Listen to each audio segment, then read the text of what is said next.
donc peut-être on peut dire que son sort aussi xamuñu peut-être ñii lan mooy doon seen ëllëg suba bu ñu jàkkaarloo ak le procureur mais quand même ça pas bon puis ça risque d'être très compliqué pour Ismaïla Madior. xam nga tey li ñii di def caution ba am liberté. oui yoon bindul noir sur blanc bu la toppee ci corruption da ngay am. caution da ngay am liberté provisoire yoon bindu ko. li ma lay wax nii soo demee ci article 140 code de procédure pénale yoon bindul ne bu ñu la toppee ci corruption am. binduñu boo defee boo am na ko possibilité def lu ñuy tuddee cautionnement binduñ ko même buñ ko maanaam binduñ ko clairement ñu ne article 159 mooy mbirum corruption suñu jumlee binduñ ko foofu. maintenant soo demee ci article 133 ba 134. code de procédure pénale effectivement prévoir na caution prévoir na cautionnement prévoir na joxe xaalis et cetera. pour garantir financière pour nga mën a am liberté mais des fois duñ ci tënku.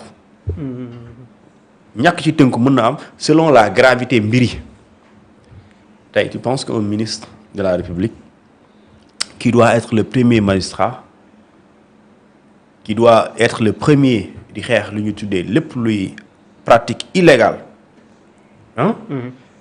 nga ne nangu naa récupérer naa ko mais après dama ko delloo. c'est-à-dire que waroo récupérer waroo ko recevoir c'est ça le débat wala si boo ko recevoir sax li ci topp rek mooy poursuite judiciaire donc si tu ne le fais pas tu as failli et cette faillite là dafay relever une gravité mën na relever une certaine gravité. parce que ki waroon njëkk a àtte ki waroon njëkk a xeex lii. bu seytaanee wala sax ñu accuser ko parce que n'oublie pas le directeur de la société TCS daf ne. Cheikh na tudd non Guèye. daf ne waa ji moo ma laaj. 250. waaw lu may demander. dama solliciter def la loi dit quiconque aura sollicité reçu ou reçu mooy nga sakku ou nga jot xam nga mën nga solliciter pour jot mais mën nga jot te solliciter woo. nga ñu jox la nga nangu. ñaar la de. ama bokkul. léegi nag quiconque aura sollicité. léegi soo waxee ne sax Cheikh waxul par exemple boo waxee Cheikh lu mu wax du dëgg waxuma ko jox ma 250 millions xam nga loolu mooy qui aura sollicité. mais recevoir nga. waaw yu tax recevoir ko def ne quiconque aura sollicité ou reçu et il dit j'ai reçu de 50 millions mais dama ko delloo diplomatiquement. léegi loolu mooy problème léegi problème bi mooy l'intention mooy posé si vraiment t'avais pas l'intention d'encaisser pourquoi tu as reçu c'est ça le débat bu dee amoo intention encaisser ko pour nga jël. temps yi déggoon nañ le procureur général wax ne ñi ngi ci tuddoon ñeneen ñi aussi nañ leen teg loxo mel ni ko dossier bi de plus en plus mi gën di yaatu. léegi Ismaïla kenn lay wuyu ji. est-ce que newut la. léegi tey buñ la waxee mën nga bañ a dem kaso bu fekkee indi nga caution mais mën nga ko indi mu bala mu dugal ci kaso bi. bu jàppee ne. li mu lay toppee yow ci loolu dafa jàpp ne loolu c'est illégal da nga ko acquérir illégalement. ba pare nga jël ci li nga acquérir illégalement pour. jox ko ci garantie mën na leen wax sëñ bi yow ñu ngi lay toppee jël alal ci alal jooju ñu jàpp ne fekk ko jëlee nga jël ci nga jël léegi jox ma garantie loolu est-ce que dina la jox liberté su boobaa yow ñu ne la dangaa sàcc 20 000 léegi ñu ne la yoon nee na boo sàccee 20 000 am nga possibilité boo indee caution ñu bàyyi la léegi nga indi woo 20 000 yi de pour delloo ko de nga indi loo xamante ni valeur bi téléphone bi 20 000 lay jar nga bëgg ko indi. nga ne moom laa indi garantie teg naa ko pour ngeen bàyyi ma yow juge bu jàppee ne téléphone bii li nga sàcc 20 000 yi ci nga ko jëndee. lu tax mu war la bàyyi sachant que téléphone bi da nga ko acquérir illégalement. mais du la bàyyi. day téye téléphone bi. mu def ko dafay loolu mooy mesure conservatoire. war nañ ko attaqué sax le 21 mars. mai bi ci chambre d'accusation ñoom. léegi nag soo amul lii. tu vas dire waaw pourquoi mu bàyyi ñee téye kee.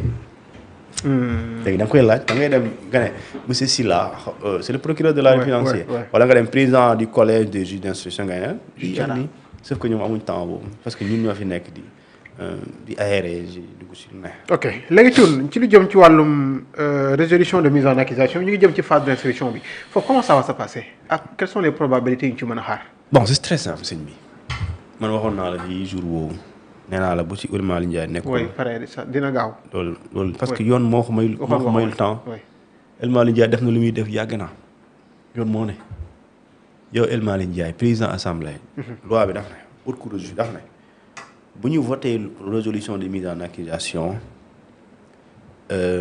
le président de l'Assemblée nationale transmet la résolution vote visée à l'alinéa à l'article 101 de la Constitution, da koy transmettre le président, excusez-moi, le procureur général, sans délai. Sans délai, vraiment, amul temps. Le jeudi lañ ko voté. Donc sans délai, donc imaginez su nekkul le même jour, c'est le lendemain. Oui, sûrement. ñu ne léegi le procureur général su ko jotee li ko El Malick Ndiaye jox dafay accuser réception sans délai. point. moom it amul xaar foofu. amul xaar mu jeex foofu la phase accusation yem. deuxième phase bi section bu ci topp mooy section instruction. article boobu nee na les 24 heures qui suivent. 24 heures la wax de. qui suivent la réception 24 heures après la réception de la résolution. ça veut dire que donc suñ la ko joxee nga accuser sans réception sans délai. benn fan moo ci topp boobu nga am amul ñett. 24 heures qui suivent la réception le procureur général d'accord dafay jël résolution boobu jox ko le président de la haute cour de justice ak le président de la commission d'instruction. ñu ne le président de la commission d'instruction moom tamit sans délai dafay dajale la commission d'instruction cette commission d'instruction il y a 4 magistrats titulaires et 4 suppléants ñoom lay dajale bu leen dajalee waxtaan léegi ci la ñuy bu leen waxtaanee ñu def lu ñuy def léegi bu ñu paree réunion bu ci topp lu ci topp prochainement mooy ci la ñuy wax nan la ñuy joxee maanaam lan lañ fas yéene def ak ñii nga xamante ni ñoom la ñuy topp ñoom la ñuy mettre en accusation ñu ne am na possible mu décerner mandat pluriel mandat yi bëri na premier plus dafa def mandat pluriel kon jàppal ne su nekkul mandat de comparution mandat d'arrêt la mandat de recherche mandat d'amener ou mandat de dépôt ils ont choisi le mandat de comparution mandat de comparution ci code de procédure pénale moom ñëpp xam nañ ko dañ ne mandat de comparution sérieusement amul benn porox ndoll bu mu jox ki ñu topp. amul excuse sëñ bi demal jël sa kayit bi dik demal jël ko soo ko jëlee boo liiree mënoo liir gis na lu ñu ci bind. ñëwal jour telle heure ci kanamu tel jour boobu boo ñëwul li article boobu ci kanam mooy procureur day wala juge bi day demander force publique bi pour mu décerner un mandat d'amener. mu dem jëli la mandat d'amener ci yoon mooy dañ lay fekk fi nga ne nekkal di ngénte xale bi na lay fekk fa yóbbu la ci kanam juge demal dëj na lay arrêté jàpp la yóbbu la ci kanam juge bi nekkal di añ say njaboot da lay fekk ne monsieur le diw nous avons un mandat d'amener contre toi. nga préparé wala nga ñu jël la coppet dugal la ci oto bi yóbbu la ci kanam juge bi mu wax ak yow mu desee lu muy décider. ñu jàll ci leneen. ok léegi mandat de comparution c'est une obligation de comparaître. waaw léegi noonu lay demee léegi nag boo ñëwee. ci instruction bi dans ce cas. kii ñëw il est obligé d'être assisté il n'a pas le choix. bi forcément là. amul choix yow daf ne yow booy ñëw inculpé bi tu viens avec ton avocat régulièrement inscrit noonu la ko bindee dans le barreau. à défaut amuloo ko nga ut une personne de ton choix. nit ku la doy soo ko amul commission d'instruction bi moom mooy jël benn avocat de son choix inscrit régulièrement ci barreau bi kon dans tous les cas da ngay am soo indee sa nit wasalaam soo indee sa avocat wasalaam soo indiwul sa avocat indiwoo sa nit commission bi indil la avocat boo xamante ni bu ko neex bi inscrire ci barreau bu Sénégal noonu la ko waxee et dans ce cas kon bis bi ngay xaar mu jot. ok les instructions bi nag ci même jour bi qu'est-ce qu'on peut s'attendre. Même jour bi mën na. wala y a même les mêmes possibilités yi am garde à vue. mandat de dépôt etc. mën na am garde à vue mën na am retour de parquet mën na am mandat de dépôt mën na am libération sous condition. kon daal fan yi mën nañu gis ministre yi dem kaso. mën na nekk. dès demain parce que Ndeye Saly je pense demain war a commencer. sëñ bi dama lay wax lu leer nii sëñ bi bu la toppee détournement de deniers publics bu dee ñett yi indiwoo ko da ngay dem ci kaso bi mën koy lu ma dafa leer weddi woo ko cautionné woo remboursé woo feebaroo kaso nga jëm de kay amul saa yi est-ce que ñett yi kay du ma la wax moom dara. ndax à partir de demain mën nañu gis ay ministres yu def garde à vue. li ma la wax moom mandat de dépôt. li ma la wax dafa leer dama ne soo demee ci kanam juge d'instruction yii commission d'instruction bi. oui soo demee seen kanam ñu ne la da ngaa def lu ñu tuddee détournement débat bi nekk foofu nii. ñu ne la léegi yoon may na la nga def lii loolu yow yoon may defuloo ko sëñ bi da ngay dem fële de. nangu si. ah oui su dee amuñu jàpp nañ ne am na enquête yi pareegul ñu jàpp ne waroo ñibbi sa kër da lay garde à vue de su dee jàpp na ne jarul garde à vue da lay libéré mën na libéré ñu ne la suba ñëwal wala ginnaaw suba à 10h wala 11h mën na nekk léegi loolu laa ne pour que juge yooyu ñoo koy décider léegi ñu ngi koy décider en fonction de lu ñu am ci table bi en fonction de ki leen li ñuy waxal ki ñuy waxal. lu mel ni tontu. Si les réponses ne sont pas suffisantes. Haute cour de justice nekkee. Haute cour de justice. wala c'est le premier cour est-ce que tribunal tribunal la. ah tribunal la de. bon haute cour de justice du tey. nga jàpp ne way da ngay dem kuréel la ñu ne siège bi loolu la déedéet. parce que haute cour de justice dafa am ñu ko composé. ki ko jiite mooy le président de la haute cour de justice mais par ailleurs qui est le premier président de la cour suprême. La cour suprême c'est pas vers la corniche. Oui. Alors ki nekk commission d'instruction ku ko présider c'est le président de la cour d'appel de Dakar. D'accord kooku du mu ngi Dakar mu ngi palais de justice. ki koy remplacer bu amee absence mooy le président de la chambre d'accusation de la cour d'appel.